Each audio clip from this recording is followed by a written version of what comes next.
Welcome back to I was going to say recipe rundown / generational rundown. Yes. It's been a while. It's been a while. Bringing you live from Connecticut, and you're in LA, unfortunately, but we'll go back to that later. I know. Let's start with some depressing news and then go into very interesting and controversial and crazy national news. Yeah. So do you want to start with some of the serious things that have happened, as well as our vacations to be and vacations that happened? Yeah, this is actually so sad. I know we're laughing just because I don't know that was a funny intro, but this is so, so sad. I know they say death comes in threes, but it's been Right. coming in waves of like 10. We have lost so many icons in Hollywood this past week. It's actually so sad. And Richard Simmons, we'll start with. He was an icon. I think you know too. He was like shut away these past few years. Right. I don't know what happened. I was under the impression his housekeeper like kidnapped him. It was very weird. And he just celebrated his birthday. And then all of a sudden he passed away. And his death is actually under investigation. Well, I heard that, I don't know if you were aware, but I heard they said he didn't feel well. I think it was the day of his birthday. And he said, well, it's my birthday. I don't want to do anything. He had some type of symptom where he didn't feel good. I don't remember if it was his stomach or something. You always hear this a Yeah. lot, not always, but a lot of times. And he said, let me just worry about it another day. Today's my birthday. I just want to celebrate. But his housekeeper was adamant about trying to get him to go to a doctor, and he refused. And then he died. See, So that is perhaps that sad. was the indication that he was having a heart attack. What's your thought? Do you think that? I And he do fell think that's away? weird. And I do think it happens like that where someone's like, oh, I don't feel good. And then they just dismiss it as nothing. But that's so scary to me, especially with his age and what his symptoms were. I always am someone who wants to go to a doctor right away and get it figured out and know what I have. I would never want to live with some sort of sickness and put it off because my fear is that something like that would happen and you would Right. end up passing away or being irreversibly damaged of some sort.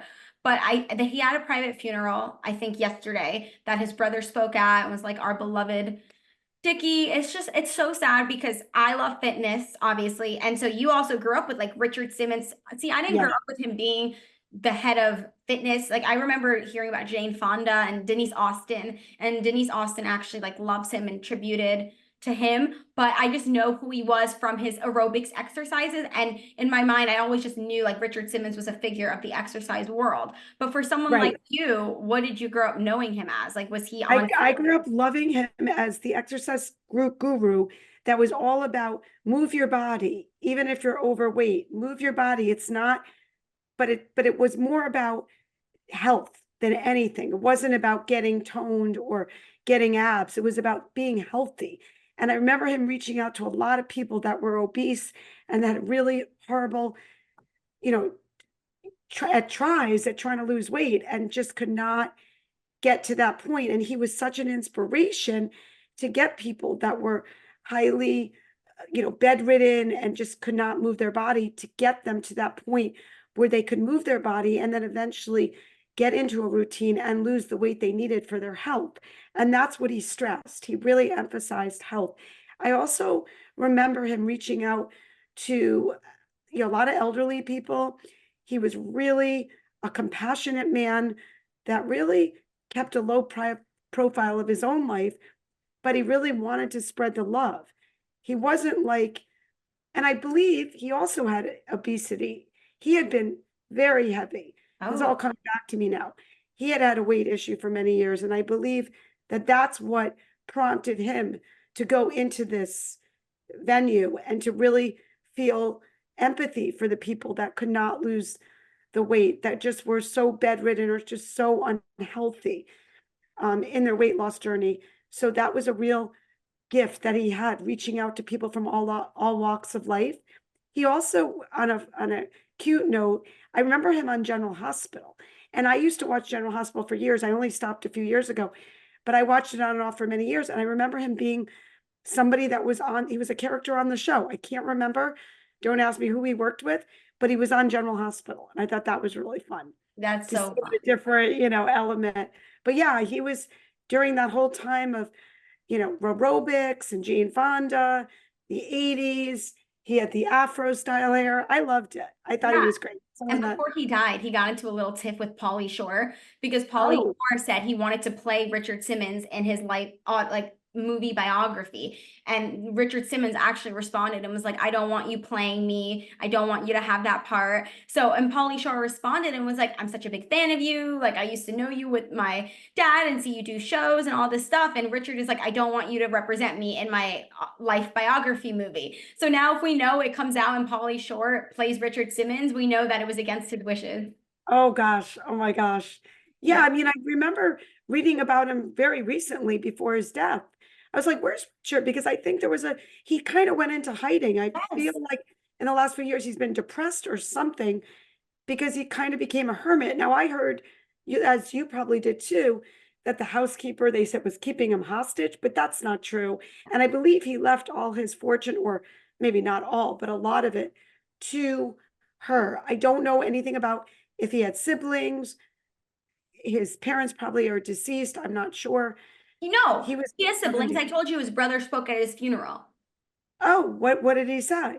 My beloved brother. I told you that like 5 seconds ago. He said Oh, he gave a whole speech, and so yeah, he has family oh, I was, alive. So I don't think it yeah, was his whole fortune that was left to the housekeeper. okay. Maybe I also read that before he died, he was saying that he didn't want to be seen because he didn't want to be remembered as like older and frail, and wanted people to remember him as lively and moving his body and young, and he didn't want his legacy to be what he looked like towards the end. So maybe that was part of why he went into hiding. He wanted to be remembered as he was and not as he got older.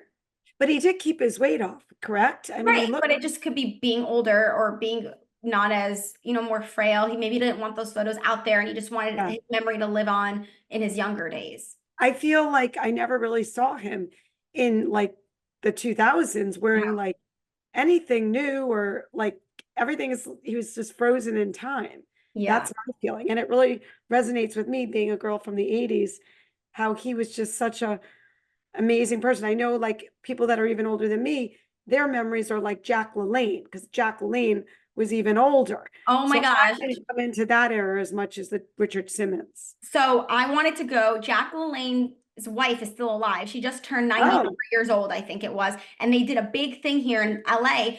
They were trying to set the world record for people jump roping at the same time because he was the father of jump roping. He's like the godfather of fitness. yes. And Yep. he was Denise Austin's mentor. And they had a big thing in downtown LA. And it was in honor of her birthday and their fitness foundation. And I really wanted to go and I wanted to interview her, and Mark Wahlberg was part of it. It was a big thing, but I didn't have anyone to go with me. But I thought Oh, it was so cool. And I looked into Jack LaLanne and his fitness show and everything about him. And I thought, wow, that was so funny because I guess he was like the godfather of fitness back in the day. Maybe it was like the yeah. 70s or 60s. Yeah. And I thought, Your father always shows me pictures of him and has a picture downstairs of Jack LaLanne, like, in that really muscular build, because even as an old person, he kept that muscular build. so And fun. someone that dad looked up to. So I had the Richard Simmons and he had, you know, the whole Jack LaLanne phenomenal. And that was something that, again, gives people a lot of encouragement, because even in his later years, he was so incredibly fit. Right. So this is going to be a great loss for a lot of the weight loss survivors and just people that really loved Richard Simmons. Yeah, and so we have also Dr. Ruth, who that passed away, Oh, who was another one who's an icon in the sex therapist world. I even remember people used to grow up listening to Dr. Ruth on the radio. Now, she lived a long, beautiful life. She was in her 90s when she passed away. It is so right. sad, but at that point, it's also like, what are you gonna do? So they have to go at some point, which is horrible, but she just died in her sleep, I think. She had such a long, fulfilling life. She lived healthy to the end, which is really great. And I think her radio advice will live on forever. Well, I'll tell you three things that resonated with me for Dr. Ruth. Number one, she was a Holocaust survivor. That was really key, being a Jewish woman myself. Number two, she was a sex therapist. My father was a psychiatrist, and in our family, sex was very open and talked about with my dad, because my dad was very liberal, very easygoing, very chatty about all that. Whether you wanted to talk about different ideas or different adages, like just things about life in general, sexuality was a big one. And the third thing was thought that was so adorable. She was like my height. I think she was like 4'11" or 4'9". Yeah. So those are the three things that stood out with me with Dr. Ruth. And very, you would think like somebody like that, a Holocaust survivor, would be serious. And she was so cute with her little giggle. And I want to go back and look. I haven't had a chance. I'm going to look at that when we get off this podcast, but I don't remember if she had children. I think she did, but I didn't remember if her husband had passed. Do you know anything about her life other than I, that? I honestly, I looked more into, like you said, she was a Holocaust survivor and she spoke very openly about that. Honestly, I feel that her husband might have passed, but I can look that up. Okay. I mean, she was so cute. She was so tiny. Oh, and it's always like they always die so close to their birthdays. Her birthday was June 4th, and then she Oh, died July 12th. Um, oh my goodness. she was married until 1997. So I'm wondering if maybe she just dated someone after that, or Oh, maybe she wow. didn't get back with anyone after that. Let's see. When you were born. She was married when you were born. Yeah, she has two kids, two Wait, children. you said 1997? Is when she got divorced. She was married from Divorced. 1961 to 1997. Okay. Wow. And Yeah. how old are her kids? Does it say? Um, One of them is a journalist. It doesn't say his age, and she has a son and a daughter. But Wow. gosh, just awesome. They followed, yeah, probably in her footsteps of just being like one of them is an author, yeah. Literary geniuses. I think it was amazing that she lived to be 94. 94, right? Mm-hmm. But No, so I think she was 96. 96, so close to Richard Simmons' death. I mean, just two things that really were shocking. And then, of course, you woke me up 6 a.m. your time, 9 a.m. my time, because you're in LA and I'm in Connecticut. And I didn't know what that was about. And of course, when you spoke on the other side of the phone, I realized why you were calling and why it was so important for you to talk to me about it. So you can go ahead and tell the viewers this other terrible loss that we heard about. Yes, I'm very sad that Shannen Doherty passed away. Obviously, well, not obviously, but my favorite show in the entire world is Beverly Hills 90210, the original. I have Yep. watched every 10 seasons multiple times a year since I was probably like 13. You had it on the DVR. I'd be like, don't I delete can my Beverly attest. I Hills can recording. attest. And Yep. I mean, and it's so fun to watch through different stages of life because I can relate more when they were in high school and I was in high school. And then now that I watch the older years and I am in an older workforce in the 20s, I can relate to that. But I love Shannen Doherty. She's iconic as Brenda Walsh. And then another show that I love, love, love was Charmed. And again, Brenda, she was Prue Halliwell on that, Shannen Doherty. So those two shows for me are just synonymous with like the 90s and just the good old days and comfort shows to me. And Right. then obviously, since I love 90210, I followed those people's careers throughout. So I would see Jason Priestley on a show, Luke Perry on a show, Jenny Garth, Tori Spelling, and I loved that show because it was so iconic watching my favorite character on it. So I followed Shannon's career, and I was devastated when I found out she had breast cancer. She was such a fighter. She went into remission, and then it came back 2 years later. And then it spread to her bones and became brain cancer. And I was following this journey the whole time. And I am so grateful and loved that she did a podcast towards the end because she really spoke up about the misconceptions of her bad girl persona in Hollywood, the fact that she was fired from 90210 and Charmed. And those two were huge issues. And she really blamed Alyssa Milano and was like, it was either I go or she goes. And Alyssa had a family and more of control over her storyline. And the other girls on Charmed have since backed up that narrative. So in the end, Shannen was really just spilling it all, being vocal about it. Her husband of 11 years cheated on her for 2 years and she found out the day before she went in for brain cancer surgery. And Right. then he was dragging on the divorce because he was hoping that she would pass away and he wouldn't have to pay her. And that's what happened.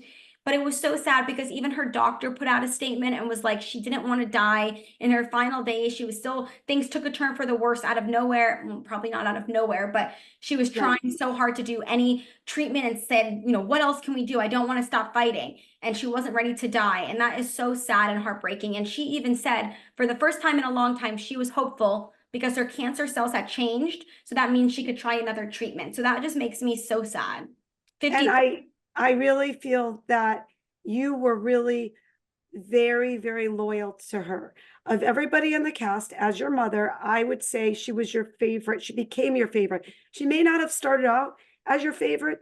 I think earlier on it was more a Jenny Garth and a Tori Spelling combo. they had their podcast together. Tori Spelling, as we know, has had her reality show. She's done movies, you know, I think some on Hallmark or whatever. Lifetime. Jenny Garth had her whole history of getting the divorce and her 3 beautiful daughters. But I really feel that, Alexandra, when this whole breast cancer journey started, you really were there with her as if you knew her.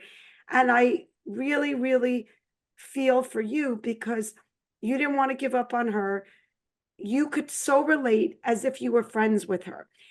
You know, having a podcast with you and being able to speak our mind and having theories and having our differences and being able to let others hear how we view things, you and I can so relate to what Shannen was going through and being able to be a voice, finally a voice of what she had experienced with the divorce, the betrayal, the difficulty of the insurance battle, getting TV roles, all as a result of having this horrible disease. And she could have sat quietly and said nothing. And I give her so much credit.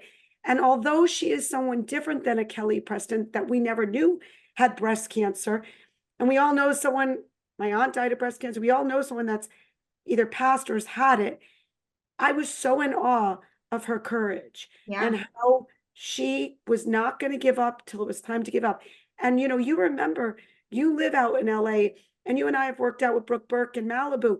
And I remember seeing a photo, you and I saw a photo of Brooke, her fiance, Shannen, and some other gentleman who I don't know who he was. And we thought perhaps like antennas went up. Is this a friend? Was this a love interest? Because she had mentioned, I think you would love to talk about that, perhaps having a family. She did not give up hope of perhaps starting a family. So we were wondering who this gentleman was. So we were like right there with her. We weren't on this path of, oh, she's going to die. We were on this path of, wow, what's next for Shannen?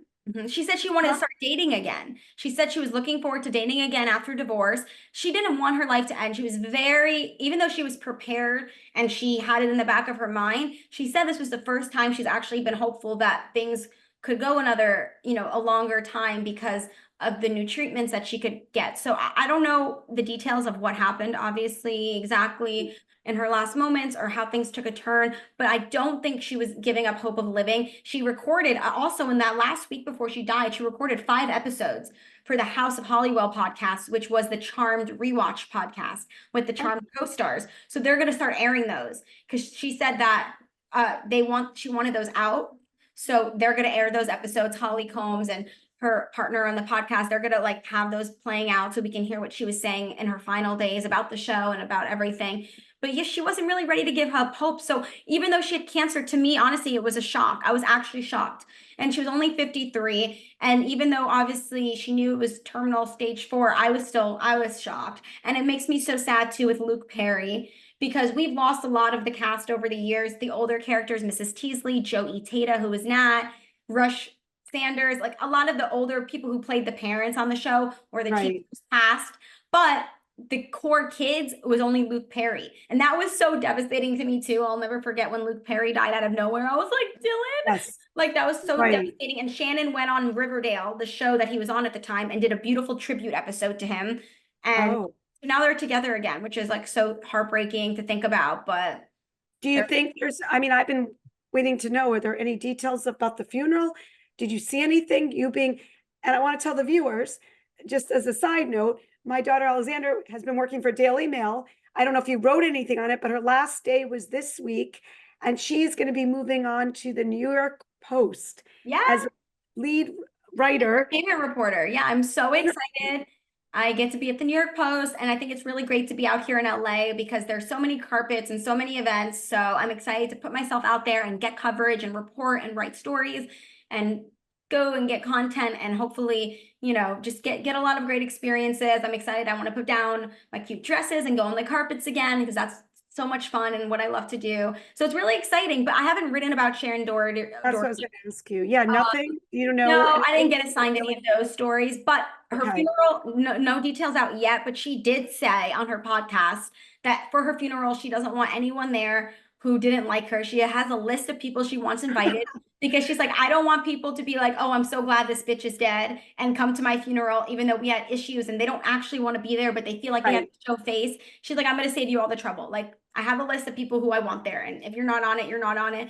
And I doubt Alyssa Milano is on it.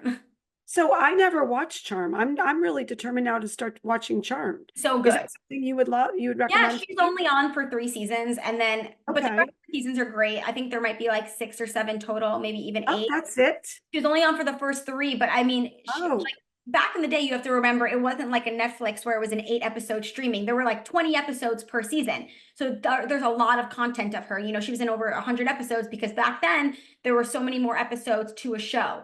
So she was in a great amount. So 3 seasons sounds like a short amount, but there were tons of episodes each season. And she made a huge impact. She has a huge fan base from her time on that show. But yeah, she got into a tiff. Alyssa Milano, I guess, allegedly was hard to work with.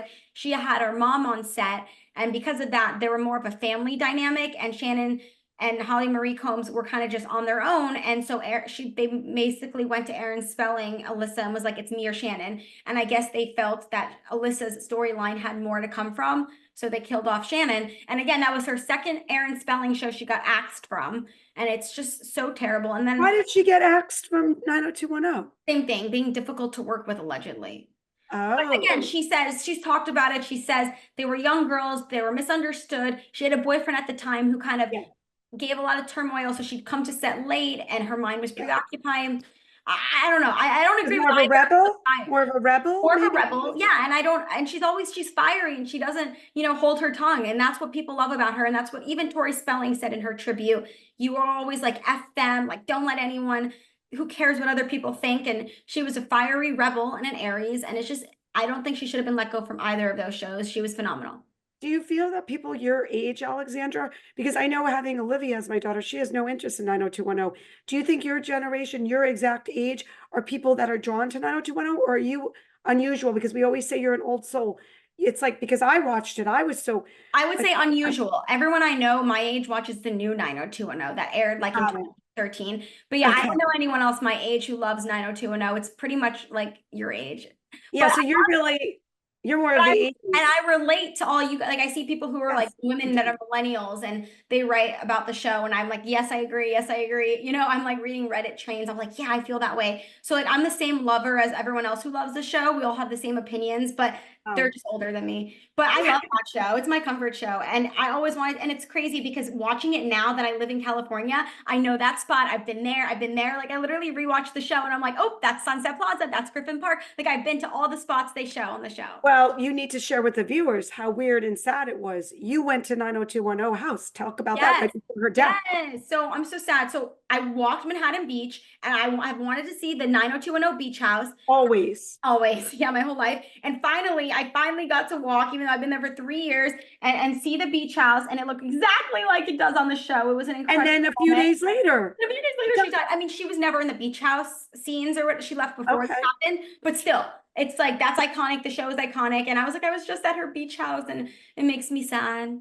Because I remember being out there several times with you with dad, and we never had a chance to go see it. And you were Yeah. like, I want to go to 90210. I'm going to find that house.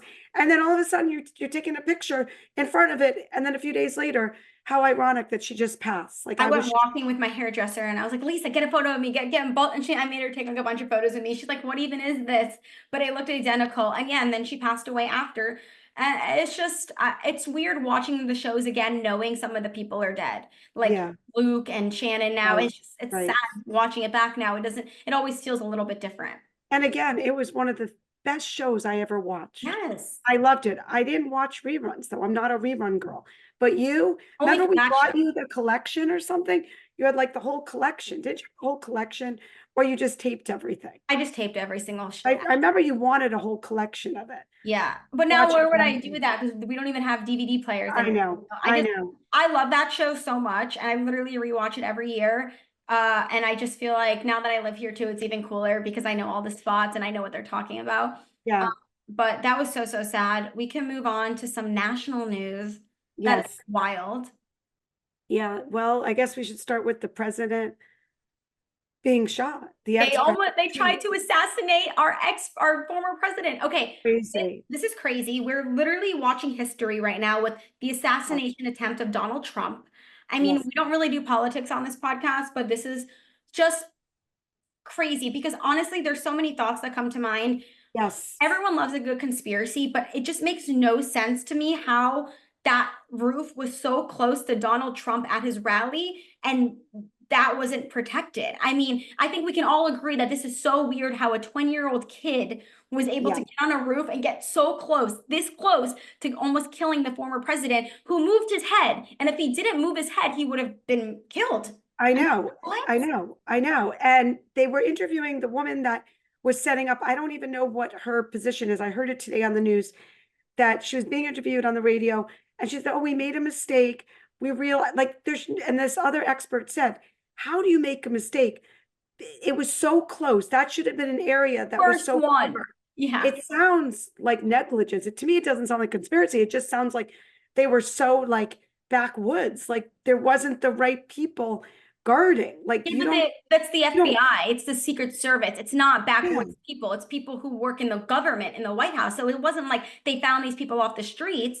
So it's very weird how the negligence happened. And obviously yeah. rumors get started, but then apparently the sniper for the FBI saw and knew about the other guy, but didn't fire right away. Like, how was that man able to get off shots? And then, Right. of course, it was so depressing that a firefighter died. Yes. Just imagine you're like, I'm so excited. I'm going to go see the candidate I like. I'm going to go to a rally. He even tweeted like Trump rally this weekend. And then you just go to see a political debate and you could be shot. That's just horrible. And nobody moved. That was the other thing that was so weird. Like normally when these things happen, you see crowds of people leaving. They all just stood there. They in knew what was awe. happening, right? Like they're like, what? And they drop down. But I mean, that's so scary to think about because you're right. What do you do in situations like that? Would you start running? But then what if they You don't know where it's coming from. right? You don't know. where So the all you fire- can do is hide. Right. So there were other people that were injured and they're going to be okay. But the poor guy that was killed, Trump, I think, really felt it. Like you could tell, like he's really, I wouldn't say a changed man, but definitely a lot to think about Yeah. and really grateful for his survival. I mean, he had kids too, clear. regardless of if you like him. He's also a Right. father and a grandfather. Right. And he Right. was almost murdered. I mean, this is Right. for running for presidency, like whether or not what side you're on. If someone wants to run for president, and I just feel like I can't believe the assassination attempt on a almost candidate. I don't know. Has this Well, happened before? they also said that when Kennedy was killed, this is what one of But the, he was president when he was killed. what'd you say? He was already president when he was killed. Right. When Kennedy was president and he was killed, they said, now how did I explain this? They said today, the expert said that this was a third closer than that shooting. And the Oh, reporter was like, I've never heard it put that way. A third closer, which means this was even a better shot. This was even more of a mishap than that one. And that was so bad. That one, somebody died, right? I mean, the president died. yeah. Someone right here, it wasn't the But he president. was further away. The shot was further So, away. yeah, so like this was closer. That's crazy. It's really crazy. And they're saying people, you could hear the recordings of people on the saying, oh my gosh, there's someone on the roof. I was Like, just gonna say that. how They did the were all regular bystanders pointing. see it? It just sounds, but it doesn't sound like it just sounds like negligence. Yes. People are like, oh, nothing's gonna happen. No, you know, I don't know, overlooked. but the That's what thing is, yeah, that's what you think. But also, apparently, I don't know if this is like a rumor or not, but the woman who was sitting behind Trump, who was recording with her phone when everybody else dropped down, she sat there recording. Apparently, she works for the FBI, and she's like dressed in plain clothes at a Trump rally pretending to be a fan, and then she starts recording everything, which was kind of weird too. So people don't know if people just don't know they didn't want, I don't know, want to give Trump all the protection because they don't like him, or if it was negligence, or if it was an inside job. But I just think all of it in general is just so strange that this guy even got close no matter the reason.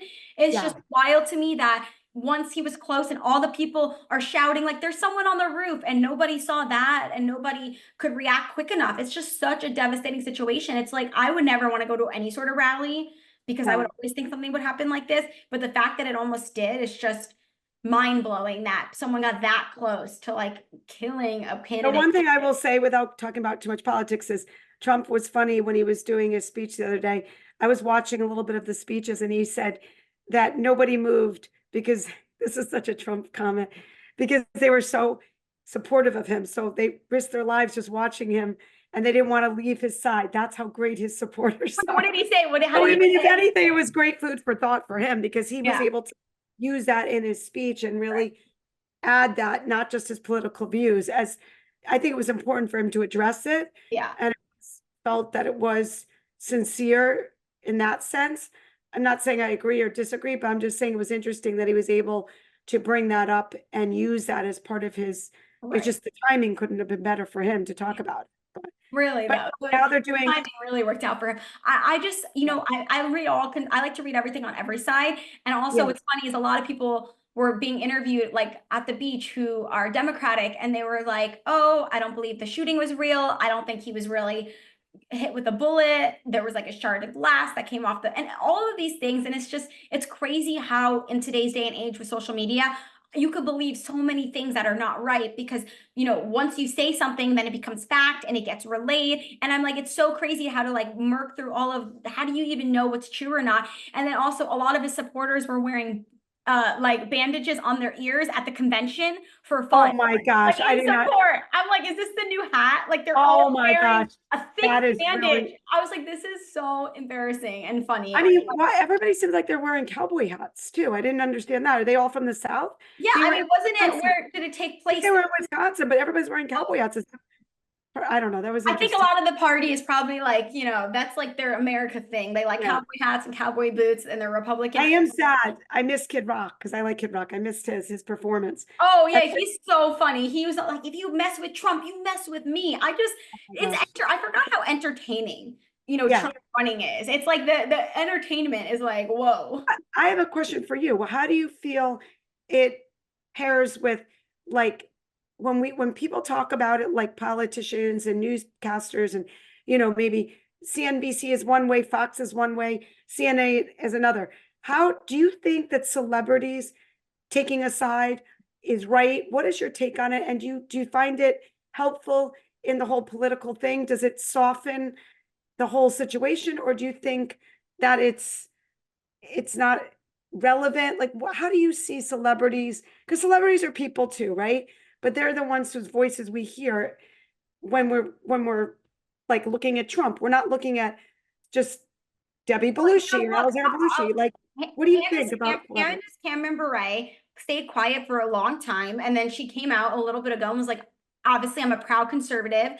I'm Republican, and she doesn't really get into whether or not she's a Trump vote fan or not, but she's been Right, vocal about, and she started her own network that's faith-based, and she's like, I'm a conservative, I'm a Republican. But then on the other hand, you have lots of other celebrities who are, I'm Democratic, I love this president. And either way, I think that if you follow a celebrity and you probably like them for their political views. So I think it's fine on either side because I'm sure the people who agree with Candace follow her. I'm sure the people who agree with other celebrities follow them. But again, I guess, you know, if someone was really into politics, you could be like, oh, it's dangerous because the other side is spewing all this nonsense and all of their millions of followers are going to believe these right, things. So I guess it right. makes it dangerous if you go into charted territories of lying or misinformation, repeating misinformation. But again, I mean, there's so much crazy things out there. I'm like, how do people even know what's true or not? There's so much to sort through. I'm like, how do I even know what to believe anymore? Right. But I guess my question is like, do you feel that do you like the fact that the celebrities have such a voice in politics that when they really want to take hold, like it doesn't matter what they say, whether it's Hulk Hogan, Kid Rock, or George Clooney, Yeah. right? George Clooney was a big Trumper, not Trumper, Biden, I'm sorry. But now he said he lost kind of faith because Biden seems old to him and out of it.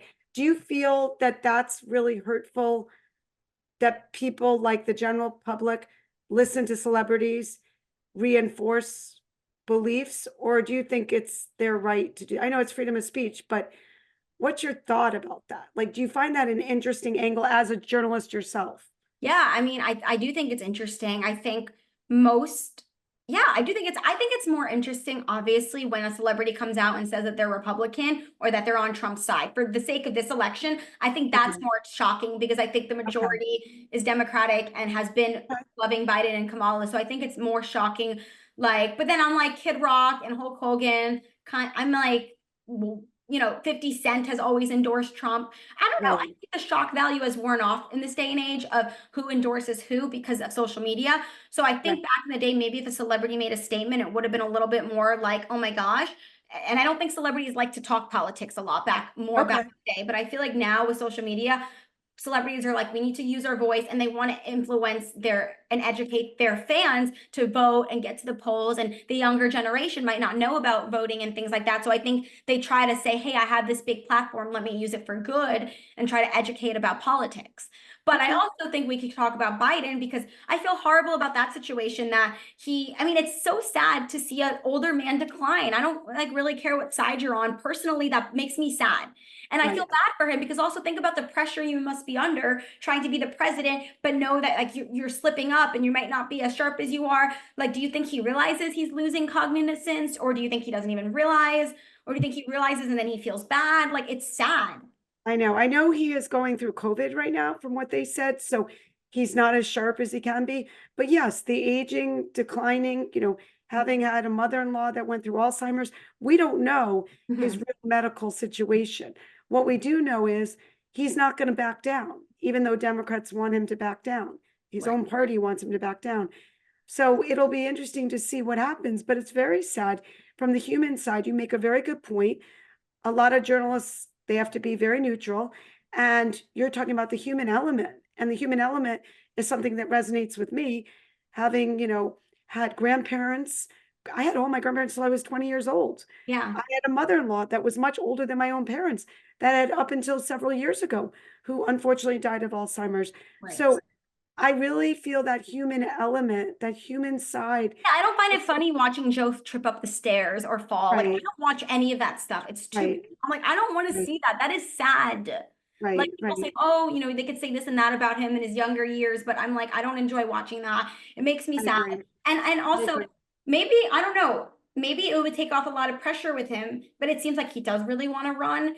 Yes. So I feel bad, but I'm like, maybe it would take off pressure if he doesn't run for the next, and then he doesn't have to have all this pressure. Maybe it's not good for your mind when you're so stressed out and pressured all the time for your memory. But I heard he's 100% going to step down, and they're not, yeah. So he's going to finish out the presidency. So ABC News said, like, they had a correspondent on, and he said he has good insight that he's going to step down this weekend. At some point this weekend, early this week, he will be stepping down from running. He's going to finish out his presidency with Kamala, but he's not going to run again. And they're not going to endorse Kamala. They're going to have it be some other people running, and they're going to be one of those people. Gavin Newsom might be in the running, our governor. And so I think, how pissed would you be if you were Kamala? And after all this, you're not even going to be endorsed as president. And I have a friend that told me that the thing is, they did a disservice because they really didn't highlight Kamala at all. Yeah. She's kind of been in the background the whole time. So that, that's probably where, besides people having different views of her, that hurt her a lot. So that'll be interesting. That's news to me, Alexandra. Yeah. But this was really good to have a little bit of this dialogue, because we don't normally do this on this podcast. It's just crazy. We're watching history be made. It's I just can't believe we're in the same intense climate that we were in 4 years ago. It just feels like it's the same thing again. And I'm like, what is happening? Minus COVID, right? Minus COVID. Yeah. And then let's talk about why you didn't leave. You were supposed to go on a vacation today. I know. I went on a vacation. I'll talk about my vacation after we talk about yours.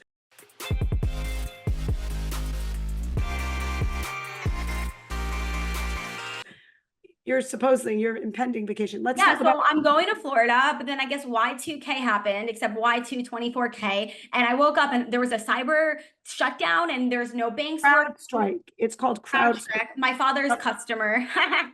Dad, one of his customers is CrowdStrike. And I guess they were trying to do a reset or a software update, and it just messed with the whole system. And so my flight got canceled yesterday for Saturday. And you can't rebook until Monday. So I'm losing 3 days of a vacation. I just can't even believe that I canceled it. Now, I guess Delta was hit really badly, because I know people who flew Spirit who got out, things like that. So I guess Delta was one of the airlines that was hit. And so I couldn't fly out. And then I tried to rebook, and they're like, it's going to be $300. I'm like, no, it's not, because you canceled me. So then the guy was like, oh, this is a canceled flight. I was like, yes, sir. I'm not rebooking my vacation in this sad tone for fun. Like, we gave it for free. Oh, that's great. But so crazy. I can't believe, and all these people, but whatever, who cares? I'm still going to Florida. But for all these people who have weddings, and I can't believe it, they're stuck at the airport. And you know what's funny? This is really funny. Dad told me this yesterday, and I was dying. There's a woman that was on the news that's Indian, and she was going to an Indian wedding. And so she went into detail about how her flight was canceled. She wasn't going to make the wedding. and that she had all these expensive jewels and beautiful, I don't know, diamonds and money and cash in her luggage. Number one, I have two things to say about this. Why would you tell the American public what you have in your bag? Because that's an opportunity to have somebody rob you. Yeah. And number two, don't you know Indian weddings are days long? So if you miss one day, hopefully it wasn't her daughter or somebody in her family. Hopefully it was just a relative or a friend, but they go on. So at least if it's an Indian wedding, right? With the Indian culture, it goes on for days. Maybe she'll be able to jump in one of the many days that they have this wedding going on. Right. So those are the two things I thought was kind of ironic. But on a serious note, it is really bad if people are trying to get to funerals or really like weddings that it's one day and there's no late, no leg room for adding a day or changing the date of the wedding or changing something around, making it a little later or whatever. I mean, there's some really serious people that need to be doing some quick, handling of this. Your situation obviously is not dire, right? It's a vacation. Right. It's sad, but it's not crucial. Mm-hmm. So I'm glad you were able to rebook for the same price, not paying more. But I do feel bad for all these people that are going to miss important deadlines or important ceremonies or whatever, weddings and funerals and just get-togethers or whatever. I have a friend that left for a bachelorette party. She went to Ibiza, Spain. She's very lucky. She was able to get out the day before this happened. Yeah. I texted her, oh my gosh, you're so lucky. One day later and you would have had no bachelorette party. So now you're coming back is fine, right? Because it's all fixed. So coming back is weeks in advance. So I booked 2 different tickets because I'm flying home from a different airport. So it wasn't anything to do with that. Okay. So yeah, you have to be grateful. I thought you handled it very well in stride, which was actually great for our podcast because I got to film it today. I've been so busy, supposed to film last night. So this gave us more to talk about, as well as more time to think about our topics. So this was crazy. This strike, they said this has been, they don't remember a time this ever happened. And of course, everybody always has their conspiracy theories. I feel it was technology. Yeah. I feel it was completely just a mishap. And this is what happens when you have advanced things that go on and you rely on that. So it could have been worse. It's not, I met a woman yesterday who's a nurse and she said she's an OBGYN nurse. And she said that was really tough to deal with the day at work with all the things being down. Right. But it is what it is. And thank God it only was like a day. Yeah. The reason you couldn't go was not because it's not working. It's because all the people that they rebooked from yesterday. I don't know why. Maybe today. That's what I think. So I think it just was more of a problem that they have to get everybody in that they're missing from Delta yesterday, get those people in today. And there was no room for people that are just flying out, for vacation. So crazy. So crazy. It is crazy. You went on a vacation by car, so you had no issue. So we had a really fun time. We went to Martha's Vineyard, Dad and I and Evan and Olivia, and that was a 6-night trip that was quite fun.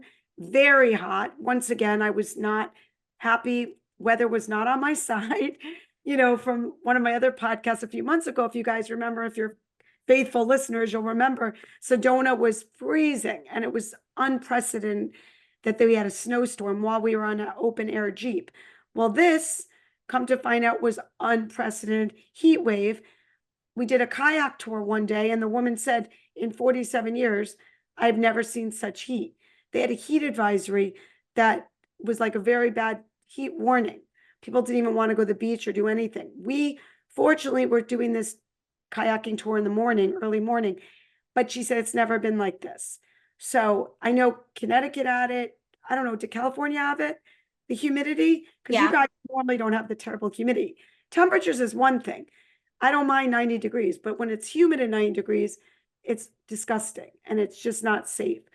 So I remember we hiked down to a beach one day in Martha's Vineyard. It was like a 15-minute walk and it was excruciatingly disgusting. Like we couldn't even go on another hike that day. We were walking down to the beach. So that was not enjoyable. We did go to that beach and we were seeing cliffs and we were going to continue on. But unfortunately, as we knew, there was a nude part of the beach where old men and some good looking guys were completely nude. And Evan and Olivia were not having it. So we had to cut that part short. So we didn't feel like looking at old 90, 80-year-old men with their private parts. It was not fun. And women's butts hanging out. And everyone did warn us that it was not going to be beautiful naked people on the beach. Oh, With the exception of me seeing one young guy when we turned around, everybody else was like geriatric. oh. So it wasn't really enjoyable. And So we older. turned around and walked back up in the excruciating heat. And then we just went on our, went about our day. We got beautiful lobster rolls.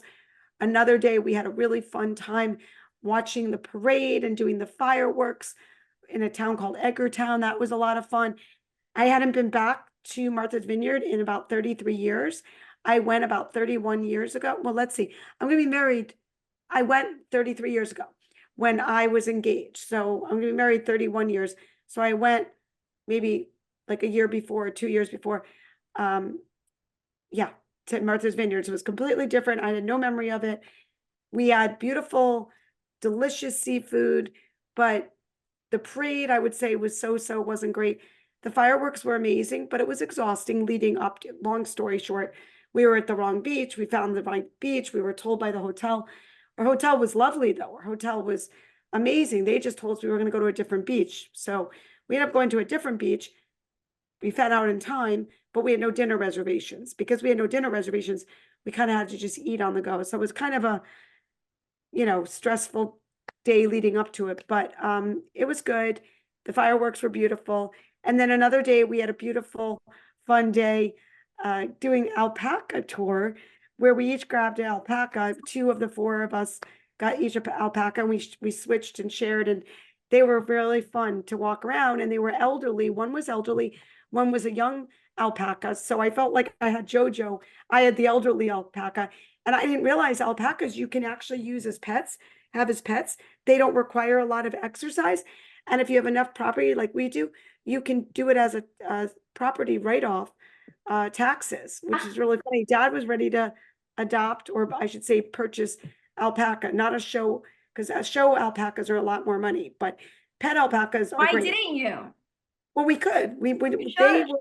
They're only selling the show ones, but we could get one if we wanted. You really should get 2, get a pair, have them live in You the have to get a pair. They only are allowed to be in pairs because it would be lonely. So the one I had, Coco, remind me of JoJo, didn't move much, had the colors of JoJo when he was younger. Did they come inside your house or no? I don't know. That's a good question. This guy was 16 and he had been returned because he had a home and theirs died. And so the lady was distraught, returned him back. And so they said they are not giving him to anybody. He's going to die there. He's going to stay there. The girl was amazing. She said she's never seen any of the alpacas pass yet, but he will die there. And they want him to stay there and be happy. So it was adorable. That was the highlight of my trip. I'll tell you the truth. So cute. I would love that. It was great, but that was really fun. I thought we were gonna go all around. We ended up just going into a fenced in area, but it was fun. It was a lot of fun. And it was just nice, something nice about doing a driving trip where you don't have to worry about, are you overpacking? If you're leaving late, it's stressful when you fly, and I fly a lot. So to me, it was really fun just to do a short day trip, and 6 nights was enough. After 6 nights, I was definitely ready to come home and be in my own bed, in my own bathroom, and see my dog, every time I leave, my little alpaca. And it was funny. I will share this with the viewers because we do joke about Dad sometimes. And this was not planned, but I'm just remembering things. So when we got the little tour of the alpaca, one of the guys said, alpacas have 2 stomachs. So your father said, that's what happened to me, that he has 2 stomachs. I didn't tell you this, right? I didn't share this with you. It's the first you're hearing this. And so he said, that's what happened to me. So I said, I got a new name for you, Vinny. My alpaca or my Pac-Man. Yeah. He's my alpaca or my Pac-Man. Like the game from the 80s, 90s, Pac-Man. Yeah. So he's my alpaca or my Pac-Man. That's so funny. I had funny. 2 stomachs. So on that note, I thought that was a great segue Right. to talking about something else that I've been watching that I got you to watch. For those of you that are not seeing us, because we're on YouTube too, we're not just a listening podcast, we're doing the cheerleader motion. Your sister got me to watch it. I was like, what? Dallas Cowboy Cheerleaders.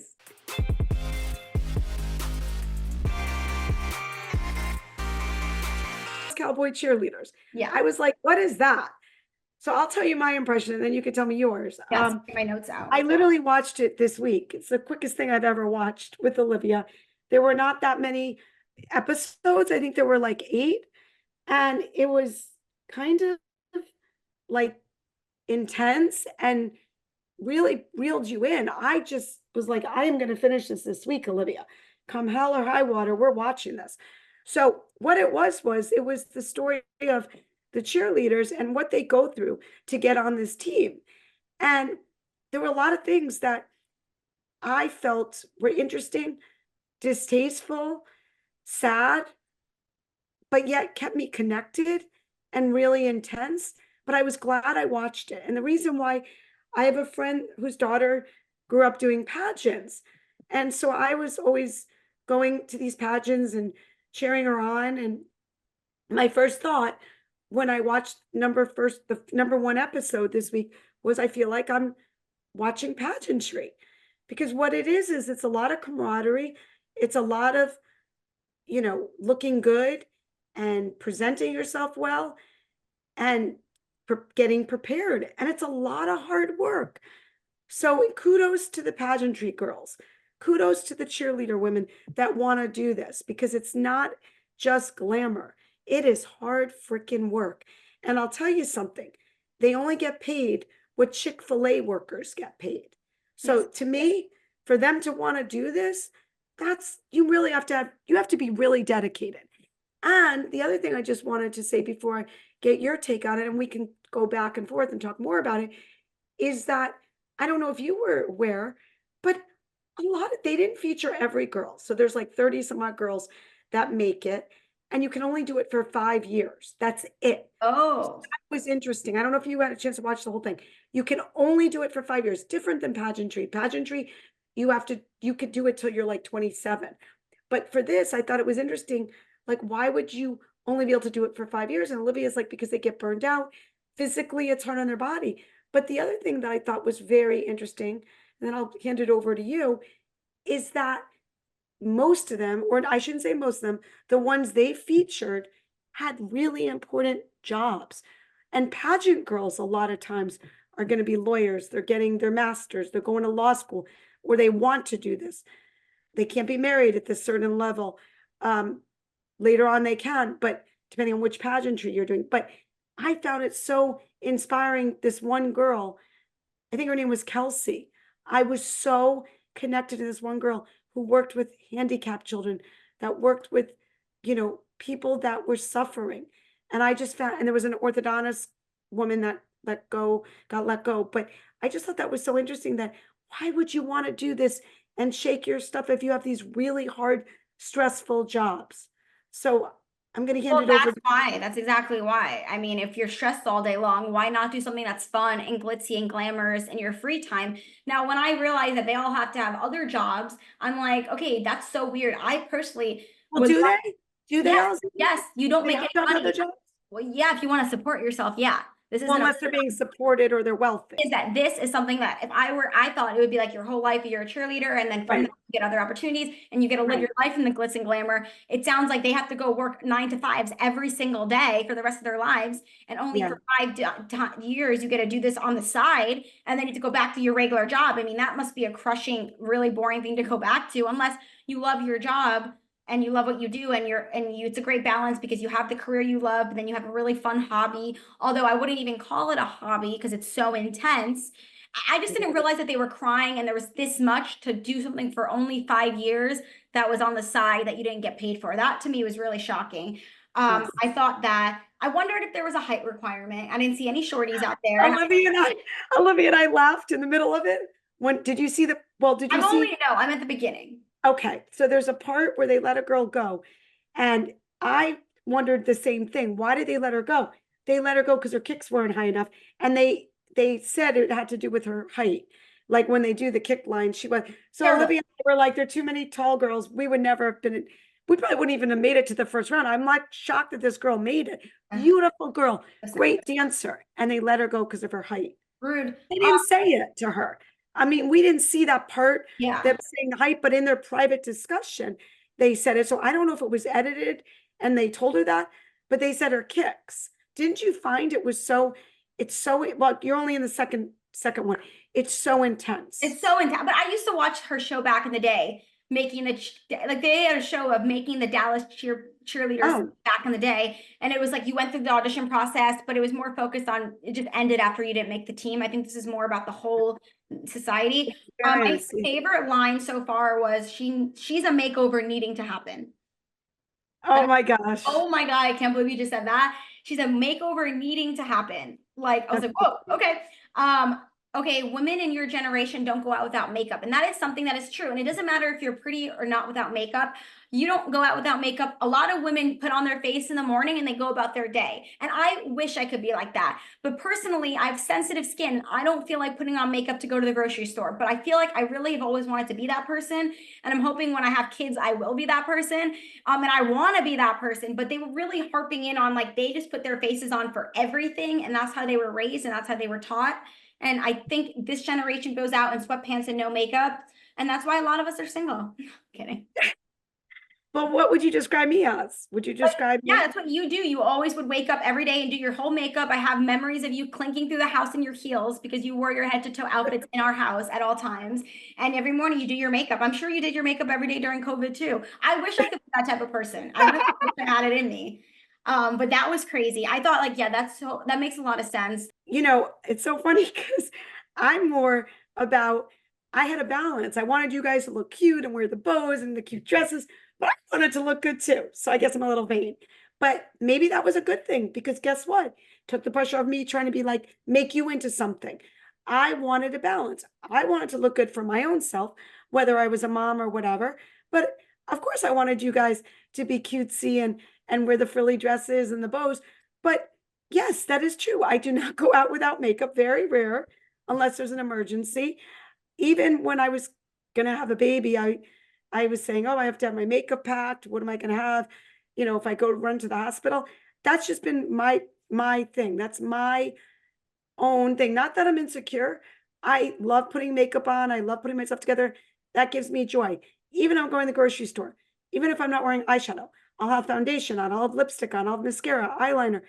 Yeah, I might have my hair up in a French twist or a baseball cap, but that's just who I am. I barely ever would go out in a sweatsuit outfit. I finally now this year bought sweatsuits, and because I work out so much more, I do wear them, but I don't like to look sloppy. If I'm going to wear a sweatsuit, it's got to be cutesy. I got a couple ones I love from California and matching ones. And just, yeah, I don't mind. I love sweatshirts, but for me, makeup has always been a big thing. I feel like they're really putting women's down, and it's not like the same thing as watching a dance team. I feel like look thing. I'm sorry, you can pretend they're obviously that's what I felt like. I'm looking at you and you need to be this skinny and this tall and kicks have to be this high. I mean, do people really care this much? I guess maybe they're like, if you want an exclusive cheerleading team, go to another team, you know, in another state, but for Dallas and for Texas and for the South, this is our standard and we're going to go by it, but it's kind of harsh. Yeah, so that's why I'm wondering if the other states, like some of the Northeast states, are as intense like this. Maybe not. Maybe that's why they all come, you know, from Jersey to be it. Okay, the one girl, Reese, who was like saying, you know, I found Jesus. Okay, that is crazy. She was like 5 years old. Olivia and I were laughing. She was so immature. Like, to look at her, she's beautiful. She looks like someone that's different when like Kelsey looked beautiful with makeup and without. This girl looks so different. What did you think about her religious thing about marrying this guy? I'm not there yet. I'm not there yet. What is she's not married yet?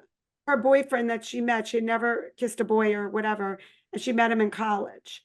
Yeah, and that was the guy that God told her she was going to be with forever. Oh, how did he? And when you see him, you're going to laugh because he's not what you would expect. All I know is I was just focused on she's getting married. She acts like she's 5, and she's very religious. And her fiance is a lucky guy because he's like from Alabama and not what I expected. Well, that's a little bit of the cheerleading info that we'll give the viewers. I can't wait for you to finish watching, and we'll have to follow up. I'd love to, you know, continue this conversation on the next podcast, hear how your trip goes in Florida. We'll have a lot to talk about, and I want to hear your thoughts at the rest of this Dallas Cowboys. So enjoy that. I'm going to watch now.